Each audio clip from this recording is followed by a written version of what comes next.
Shailaja, good morning. మీరు ఎన్ని kgs weight loss అయ్యారు? 20 kgs. మీ యోగా మేడం ఏం డైట్ ఇచ్చింది మీకు?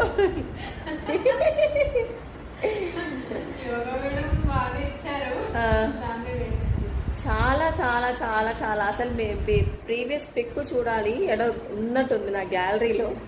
ఆ గ్యాలరీకి ఈ గ్యాలరీకి చాలా డిఫరెన్స్. మీకు ఇంకా ఓన్లీ హిప్ ఒకటి కనిపిస్తుంది, అప్పర్ పార్ట్ సైడ్స్ మొత్తం కరిగిపోయింది. హిప్ అంటే ఆల్మోస్ట్ 20 kgs తగ్గారు. 20 kgs ఎన్ని మంత్స్ పట్టింది మీకు? అంటే మీరు మధ్యలో గ్యాప్ ఇచ్చారు కదా? 8 months. మీరు గ్యాప్ ఇస్తూ కూడా మీరు ఆల్మోస్ట్ 20 kgs తగ్గారు. అంటే ఇదంతా నా కృషి కాదు, నేను ఓన్లీ డైట్ ఇచ్చాను, కానీ మీ కృషి చాలా